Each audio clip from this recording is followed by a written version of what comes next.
Hey everyone, this is Brian with Counselor. I wanted to make a quick video just showing you some of the specific features within the patient search and search patient visits feature to address some of the concerns about patients with deceased profiles receiving communications, and hopefully some things that Counselor can do to help with that process.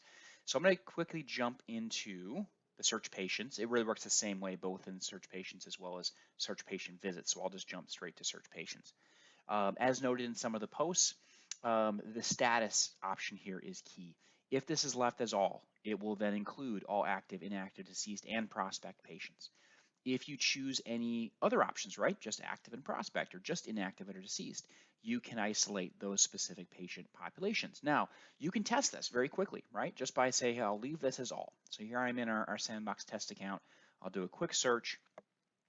And what we'll see here once this finishes, this might take a moment, by the way, so you may want to do a smaller search, like just type in John, for example, in the first name, and that will help you have a smaller search results, and so it may show this a little bit easier. But basically what I do is I'll run a search across your whole database or whatever criteria you have in, and as I mentioned, in this case, it's going to show all. So here we have 4,004 patients in this fake test a clinic account, right? If I was to do that again and say, all right, let's go back to this, we'll go back to search patients.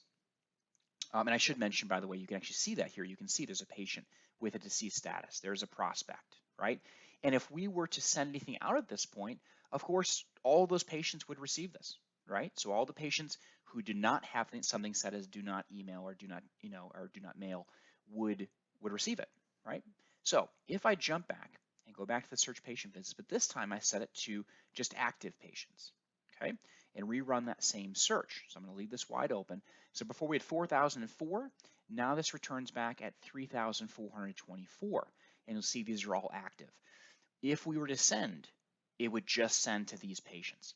So what you're seeing in this list, that's what Counselor uses to then send out the email. And you can test that even further.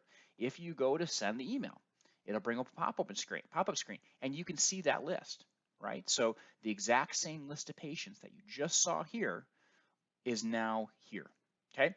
Now, to kind of get to how I think we can help, I believe there's a couple things we probably can do. So one thing is, by default, we have this set to all. I think we probably could change this so it's by default to active, because that's probably the most common use case, is to look for your active patients. And if you need to send to all, you can. Or if you need to send to active prospect, you can, or just deceased or prospect, you could do that. But so we'll be looking into defaulting this status and the status for search patient visits to active. Okay, so that's one thing. The second thing is we'll also look into some of the suggestions that were on the message board or on Facebook comments about automatically switching the patient's communication method, like their email and phone number, etc., to do not text, do not email automatically. The one concern, of course, we have with that is if you accidentally set someone to deceased, let's say, it would then, of course, automatically uncheck those options, or it would check all those options, and he says, oops, I didn't mean to do that. You put him back to active. You would then have to go and manually make those changes. Okay, so and there may be some other concerns behind the scenes on that we'll look into, but we do very much take your concerns seriously. We obviously want just the patients that you intend to receive communications to, in fact, receive those communications.